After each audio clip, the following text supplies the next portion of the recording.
Assalamualaikum warahmatullahi wabarakatuh.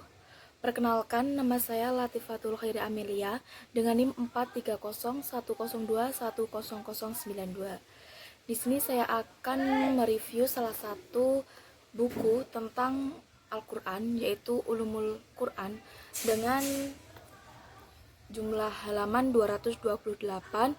Buku ini ditulis oleh Profesor Amruni Derajat MAG. Di dalam buku ini dijelaskan bahwa Al-Quran itu dijadikan sebagai pedoman umat Islam yang tidak akan ada habis-habisnya untuk dikaji dan dipelajari. Buku ini berisi tentang materi-materi dasar tentang ilmu-ilmu Al-Quran. Tujuan utama dari penulisan buku ini adalah membantu dan mempermudah para mahasiswa dalam mengikuti perkuliahan, terutama bagi mahasiswa yang mengambil mata kuliah Ulumul Quran di perguruan tinggi ataupun perguruan swasta. Dengan harapan agar mahasiswa itu dapat mengikuti ujian Ulumul Quran secara terarah dan sistematis. Di dalam buku ini terdapat 12 bab dan saya akan mereview beberapa materi yang ada di sini. Di sini yang pertama ada ulum Al-Quran dan perkembangannya.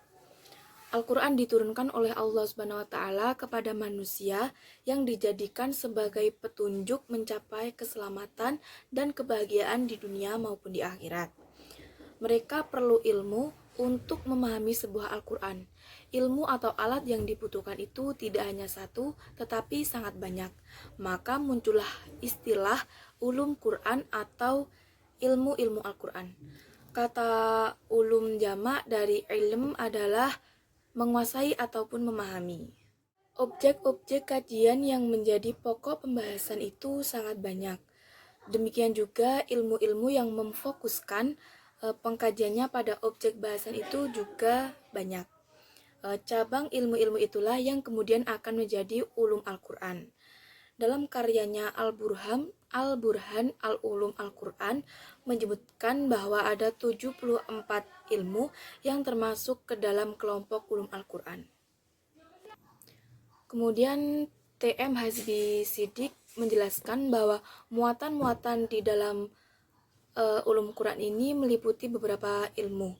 Di antaranya yaitu ilmu mawatin al-nuzul, ilmu tawarik al-nuzul, ilmu asbabul al-nuzul, ilmu kiroat, ilmu tajwid, ilmu gharib Al-Quran, dan ilmu i'rab Al-Quran beserta lainnya. Kemudian ada pengertian Al-Quran. Banyak pendapat tentang pengertian Al-Quran.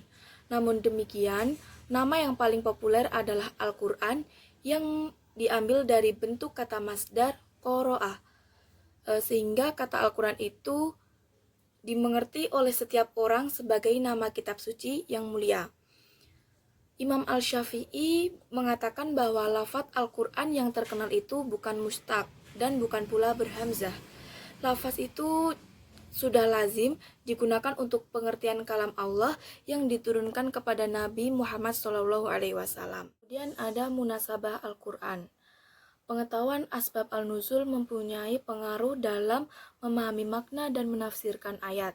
Sedangkan pengetahuan tentang munasabah yaitu korelasi antara ayat dengan ayat, surah atau surat, dan serta juga membantu dalam pentakwilan dan pemahaman ayat dengan baik dan cermat.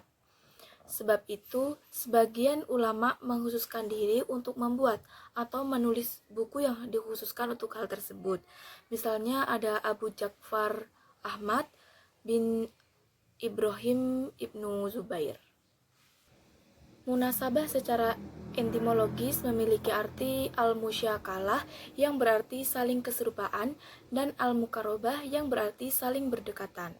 Al-Zarkasi menyatakan bahwa munasabah ini berarti al-mukarobah yang memiliki arti kedekatan, kemiripan, dan keserupaan.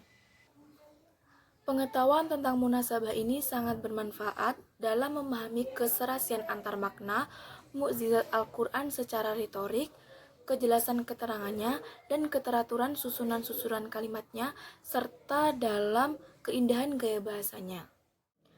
Sedangkan secara terminologis, al-munasabah itu diartikan sebagai suatu ilmu untuk mengetahui alasan-alasan sistematis tentang perurutan bagian-bagian Al-Quran. Dengan kata lain, munasabah ini dijadikan sebagai ilmu untuk mengetahui hubungan dari ayat dan ayat maupun surah yang satu dengan surah yang lain. Kemudian ada beberapa macam-macam munasobah. Yang pertama adalah munasobah antara ayat yang awal dan ayat yang akhir. Yang kedua ada keserasian awal surah dengan akhir surah sebelumnya. Kemudian yang ketiga yaitu keserasian keistimewaan di tiap-tiap surah yang dimulai dengan huruf muqoto'ah. Mungkin cukup materi yang saya ambil dari buku Ulumul Quran ini. Masih banyak materi yang belum saya sampaikan yang terdapat di dalam buku ini. Kesimpulannya, apabila seseorang ingin memahami Al-Quran dengan benar, mau tidak mau seseorang tersebut harus memiliki ilmu atau melengkapi ilmu untuk menopang dirinya, seperti ulum Al-Quran ini. Buku Ulumul Quran ini diharapkan mampu mengantarkan siapa saja yang ingin memahami tentang Al-Quran, khususnya untuk para kalangan mahasiswa yang berada di perguruan tinggi Islam. Dapat dikatakan juga bahwa buku ini dapat menjadi pengantar awal ataupun pengenalan dasar tentang ilmu-ilmu Al-Quran. Cukup sekian materi yang dapat saya sampaikan. Selebihnya mohon maaf bila ada kesalahan. Wabillahi taufik walhidayah. Wassalamualaikum warahmatullahi wabarakatuh.